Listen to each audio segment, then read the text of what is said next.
साकारको काण्ड I'm so sorry, this might be very funny. No worries. त्यो के भएको थियो साकारसँग तपाईँको केही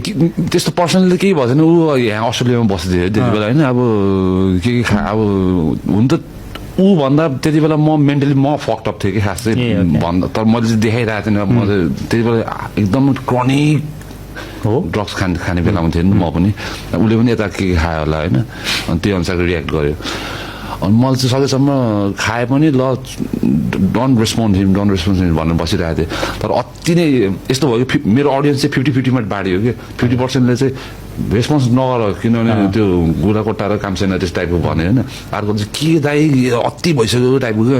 एकचोटि घरमा आमाले भनेको को यो केटा आमाले भनिसक्यो अस्ट्रेलियाको अलिक कडा थियो होला क्या अस्ट्रेलियाको अलिक कडा थियो होला क्या आमाले भनिसकेपछि त ल यो त लास्टै भएर भित्र अब केही गर्नुपर्छ भने मैले अस्ट्रेलिया उसमा आएर अब ऊ पनि मेन्टली फक्टअप थियो होला बिचरा अब मैले त्यो अन्डरस्ट्यान्ड गर्नुपर्छ होइन अब त्यो बेलाको सिचुएसनमा उसले त्यसरी रियाक्ट गर्यो तर अहिले आएर हेर्दा चाहिँ चोके जस्तो लाग्छ होइन अब त्यति बेला मैले पनि उसलाई के रियाक्ट पछि उसको के गरेँ इट्स फाइन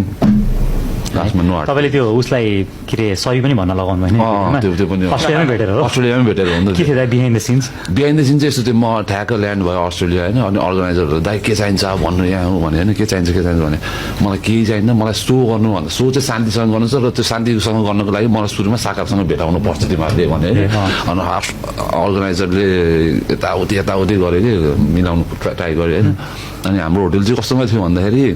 अलि टाढा थियो कि अनि होटलमा बोलाउने उसलाई भने त्यो ऊ फेरि अब होटलमा पिज्जा भनेर होला नि आउँदिन टाइपको भनेको अनि सिडनीको एकदमै क्राउडेड ठाउँमा बोलायो अनि त्यहीँ गएर हामीले भेटेर अनि त्यही गरेको बिटिसीले ठिक छ त्यतिखेर त ऊ चिल थियो चिल्ले त्यस्तो केही रिस देखाएन उसले ठक्क आउने बित्तिकै मलाई विट दिइराखेको कि यस्तो चिल्ली बनाउनु लागि म त अब फेरि विट चाहिँ मन पर्दैन कि अनि विट दिएको ठ्याक्क अनि भयो खाऊ तिमीलाई फोटो खिच्नुपर्छ यहाँ अर्कै थियो फेरि ऊ त्यहाँ आउँदाखेरि म दाइ मैले भिडियो बनाएर के त धरी भिड भयो नि हामी तपाईँ र म भन्छ अब कन्सल्ट गर्नुपर्छ अर्कै मेन्टल्ली अर्कै थियो कि ठिकै छ अहिले बुझ्न सक्छु मैले नाइस